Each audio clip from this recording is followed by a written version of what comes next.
Ini semua diawali dengan pertanyaan abadi yang menghantuimu setiap malam. Apakah aku benar-benar memilih jalan hidupku sendiri atau hanya menuruti keinginan orang tua? Pertanyaan ini sering muncul saat kamu merenung di tengah malam, menatap langit-langit kamar yang gelap, sambil bertanya-tanya tentang arah hidupmu. Setiap kali ada yang bertanya, "Kamu senang dengan pekerjaanmu sekarang?" Kamu terdiam sejenak. Senyum tipis terlukis di wajah, namun hati kecilmu bergejolak.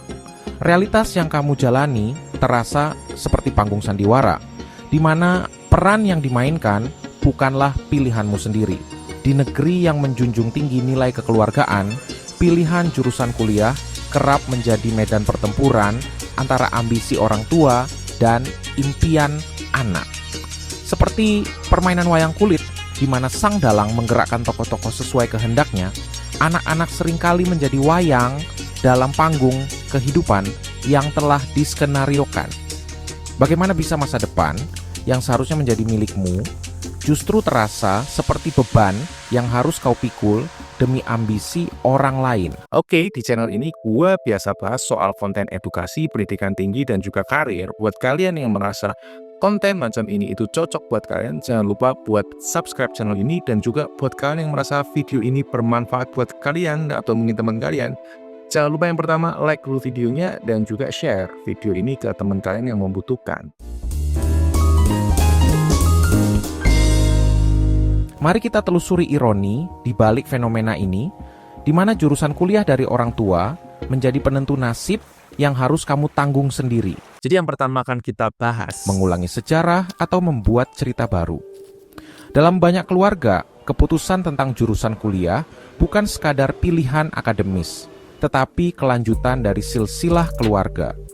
Ayah dulu guru, kakek juga guru, maka kamu pun harus jadi guru, begitu kata mereka. Tradisi dijunjung tinggi, seolah-olah profesi adalah warisan genetik yang tak boleh terputus. Namun, apakah mengulangi sejarah adalah jaminan kebahagiaan? Bayangkan Alex, seorang pemuda dengan passion di bidang hukum. Obsesi dengan drama Korea tentang pengacara brilian membuatnya bermimpi menjadi pembela keadilan. Ia bahkan diterima di Fakultas Hukum Universitas Indonesia. Tapi mimpi itu pupus ketika ibunya berkata, "Jadi guru lebih aman nak, bisa jadi PNS nanti." Sekarang, di usianya yang ke-28, Alex menjadi guru honorer dengan gaji minim. Jauh dari impiannya, potensinya terpendam, semangatnya meredup. Tradisi keluarga yang seharusnya menjadi fondasi, justru berubah menjadi belenggu. Apakah tepat jika masa depan anak dikendalikan oleh masa lalu orang tua? Bukankah setiap generasi berhak menulis ceritanya sendiri? Kemudian yang kedua, Tidak mengerti, tapi sok mengatur. Zaman kalian sudah enak nak, zamanku dulu. Kalimat ini mungkin sudah terlalu sering kamu dengar, sampai rasanya ingin menutup telinga rapat-rapat.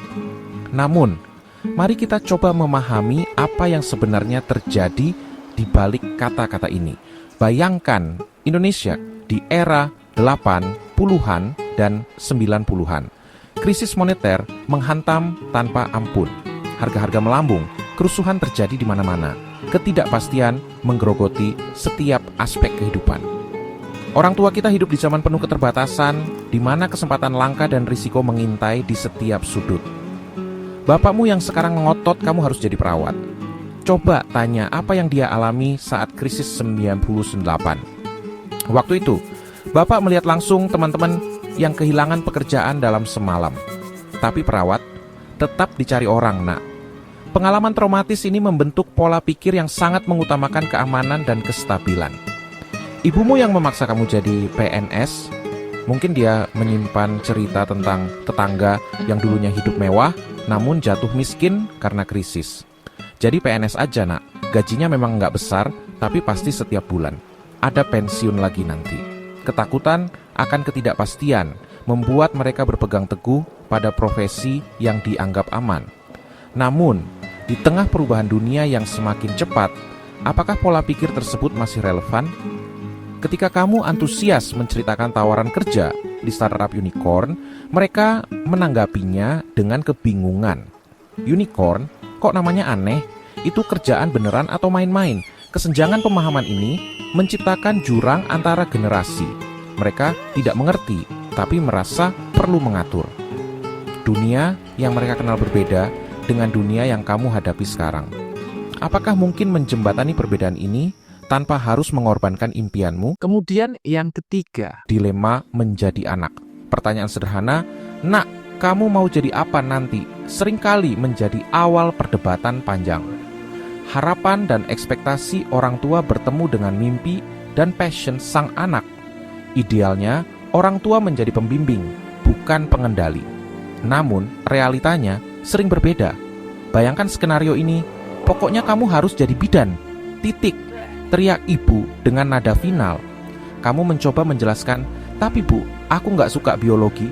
Namun direspon dengan, "Nggak ada tapi-tapian. Ini demi masa depanmu." Dilema ini menempatkanmu pada persimpangan sulit. Ingin berbakti kepada orang tua, tetapi juga ingin mengejar impian sendiri. Konflik internal ini dapat berdampak serius pada kesehatan mental.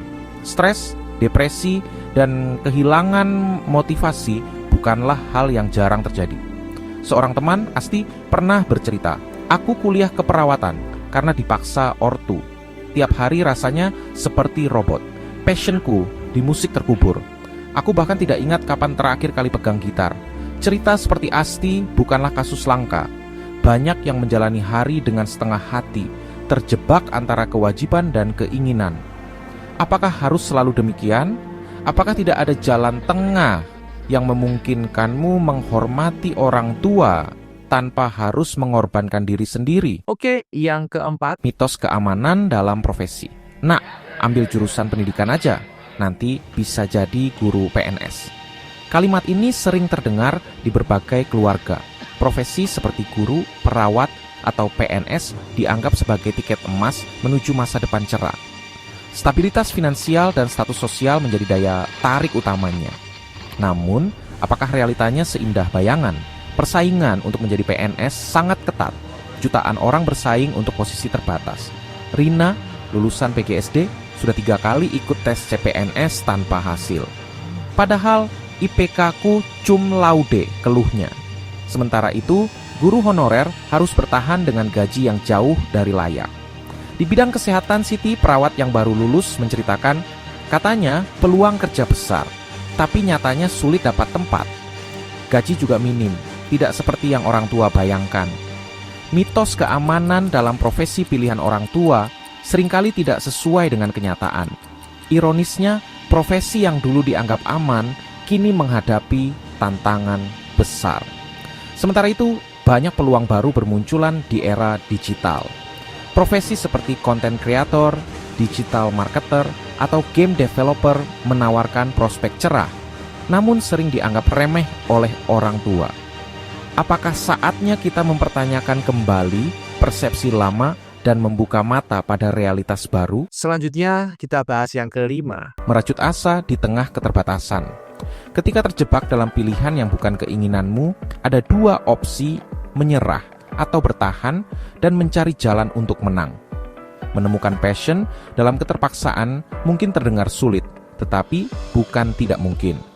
Andi, mahasiswa teknik sipil yang sebenarnya tertarik pada hukum, mencoba mencari kaitan antara keduanya. Ia menemukan minat di bidang manajemen kontrak konstruksi. Awalnya aku benci kuliah teknik, tapi ternyata ada sisi yang bisa kuhubungkan dengan passionku di hukum, ujarnya. Kini, Andi menjadi konsultan kontrak yang sukses. Siti, yang dipaksa kuliah ekonomi, tetap mengembangkan minatnya di fotografi. Ia belajar secara otodidak, mulai mengambil job freelance, dan akhirnya menjadikan hobinya sebagai profesi sampingan yang menghasilkan. Kuncinya adalah fleksibilitas dan kemauan untuk mencari peluang di tengah keterbatasan. Mengembangkan skill di luar jurusan kuliah, memanfaatkan teknologi, dan membangun jaringan dapat membuka pintu menuju impianmu. Namun, apakah harus selalu berjuang sendiri? Apakah tidak ada cara untuk mengajak orang tua memahami dan mendukung jalan yang kamu pilih. Jadi inilah yang keenam ya. Mencari titik temu.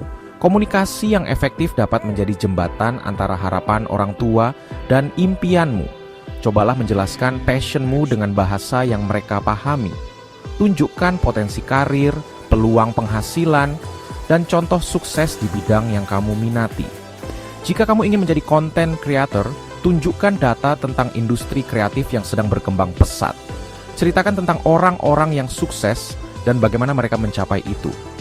Buat orang tua melihat bahwa pilihanmu bukan sekadar hobi, tetapi memiliki prospek nyata. Kompromi juga bisa menjadi solusi. Misalnya, kamu setuju mengambil jurusan yang diinginkan orang tua, tetapi dengan syarat mereka mendukungmu mengembangkan passion di luar kuliah. Atau sebaliknya, kamu mengambil jurusan sesuai minatmu dengan komitmen untuk serius dan bertanggung jawab. Seorang teman, Sinta, berhasil meyakinkan orang tuanya dengan pendekatan ini. Aku ambil jurusan ekonomi seperti keinginan papa mama, tapi izinkan aku aktif di komunitas seni. Jika dalam 2 tahun aku bisa membuktikan potensiku, mohon dukunganku untuk fokus di sana. Dengan komunikasi terbuka, mereka menemukan titik temu. Apakah ini artinya konflik bisa diselesaikan? Mungkin tidak selalu mudah, tetapi upaya untuk saling memahami adalah langkah penting menuju solusi. Oke, ini nggak kalah seru dan ini yang terakhir. Masa depan tanggung sendiri, pilihan harus sendiri. Ironi terbesar adalah bahwa demi masa depan cerah, banyak orang tua justru menghalangi anak-anaknya menggapai potensi terbaik mereka. Dengan memaksakan pilihan berdasarkan ketakutan dan kekhawatiran, mereka lupa bahwa dunia telah berubah. Anak-anak bukanlah wayang yang harus mengikuti alur cerita yang sudah ditentukan. Mereka memiliki mimpi, passion, dan kemampuan untuk beradaptasi dengan perubahan zaman. Mendukung pilihan mereka bukan berarti mengabaikan peran sebagai orang tua, tetapi justru memperkuat hubungan dan kepercayaan.